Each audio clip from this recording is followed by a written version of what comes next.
Pablo Riva is a very committed scientist. He is the leader of Proyecto Carey. He's the founder of the project, and he is also one of the most important project leaders the ISB Costa Rica has. What is Proyecto Carey? It's a short question, but it's a long answer, I think. It has education, it has research, it has community development, and it has volunteer, I would say, immersion. Education, we support people for dissertations. We had a student doing a master's degree, and we have people that come here to do internships in tropical ecology, so they come and learn how to do research with us. The idea is the data you guys help us to collect through science is for protection, for the conservation of the rainforest, and remember, we're focusing on the Osa Peninsula. I know it's in here somewhere. Yeah, it's in here. Here! Here. I've never been to the rainforest before this project, and to be able to not only learn about the basics of the rainforest, but to kind of delve deeper into how the seeds are dispersed, how animals affect everything, and how humans have such a large effect on some of the trees there. Yo he sido uno que he aprendido a amar más la naturaleza por la forma que ellos trabajan y por la forma que ellos vienen aquí a sembrar árboles, a sembrar las cosas que se están acabando.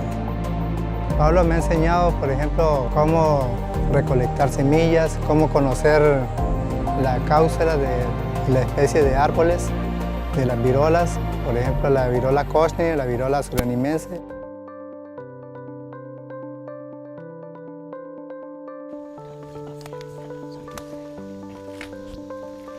You guys are going to go in pairs, so it will be two people or three people working together, and what you actually is count 2 hats as one, okay?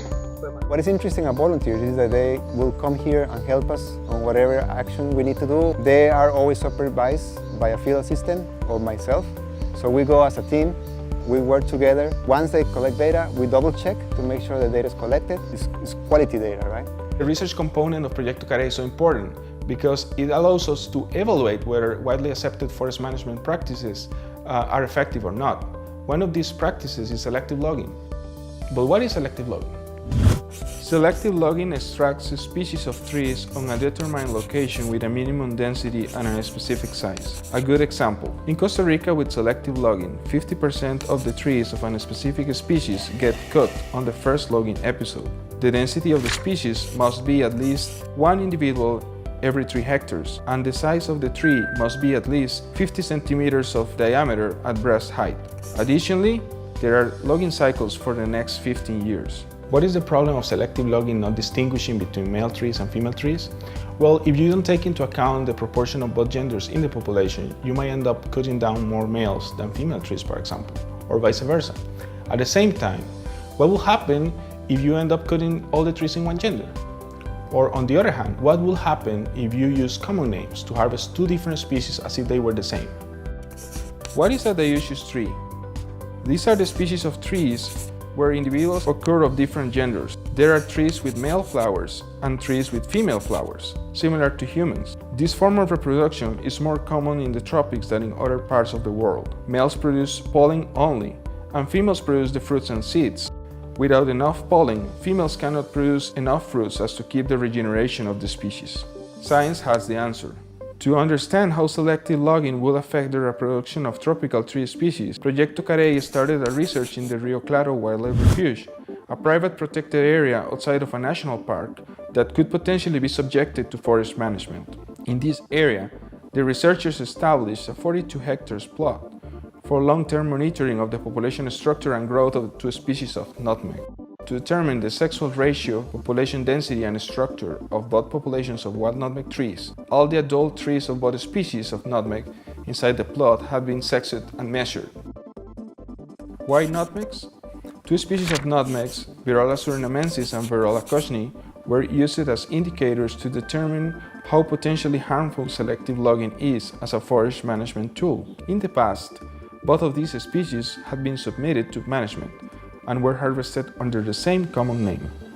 This study found that the adult individuals of Virola surinamensis occurred naturally 3 times more commonly than Virola cochnei trees. There is a ratio of 1 male tree per female trees and occur randomly in the plot, meaning in both species there is approximately 50% of each gender. Using the criteria of selective logging, all of these individuals will be considered as one species harvested under the same common name. This means that wrongfully both species will be assumed to have the same population parameters. This study shows that the less common species is more susceptible to be affected and have its potential for regeneration and growth compromised. Thanks to this research, we know we can do better forest management if trees are adequately identified by using scientific names. Common names help to eliminate endangered species whilst harvesting other species. In the issued species, tree sex must be identified, and harvesting must respect the natural sex ratio.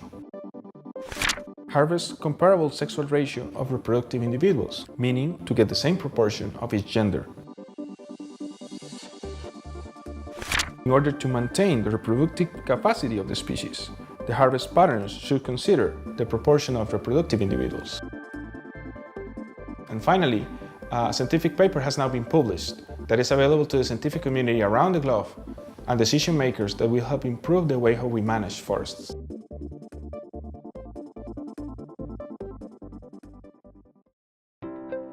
Locally, we support Los Paniquinis, which is one of the former families that we had in Osa. Not only is the project is doing research, but they are also working together with the local community and the families, generating direct income. So the participants who join the project, they stay with different families and they get payments for the room and board. Se beneficia la verdulería, la ferretería, los capitanes, el chofer de la buseta, los aviones y nosotros.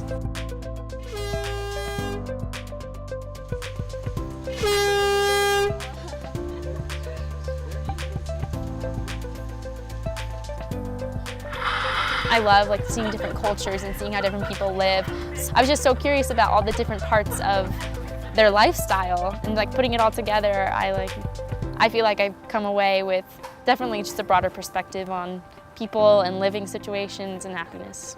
La vida con los voluntarios es muy bonita. Ellos vienen a compartir con uno y uno quiere que ellos se sientan en familia.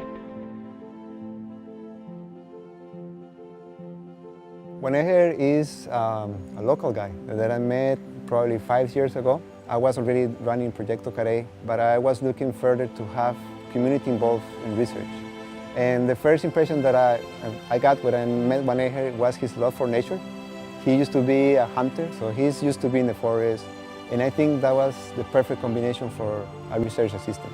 Otra satisfacción que me ha dado este trabajo es trabajar en el bosque, pues sí puedo aportar a la conservación.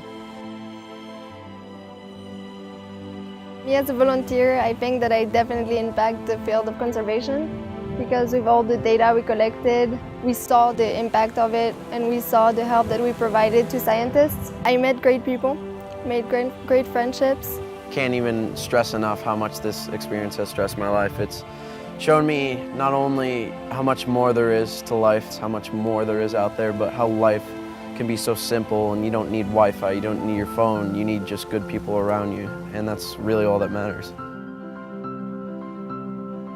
Paradise for me is it's a way of living here. It's when you go in the forest and you can interact with the forest and you feel part of it. Just looking at trees that are huge, bigger than you, seeing different animals, few meters, encounter endangered species, see how light goes through the forest and you can see how that changes in a second. I think that's paradise and it's deserved to be experienced and shared with people. As the ISB Costa Rica project's manager for over 10 years, I've seen many participants wanting to do sea turtle research and cetaceans work, whales and dolphins research, and sometimes tropical forest research might not be so attractive. But once we see the participants coming out from Proyecto Carey, I have seen probably the highest evaluations that I have ever analyzed from all the different projects. The components of it, from the community, from the conservation efforts, from the research, from Pablo, from Pablo's family, Guanejer, the Paniquines, everything comes together to create the best possible environment. And what they say after they come back from it is, I gotta start making my plans to come back as soon as possible.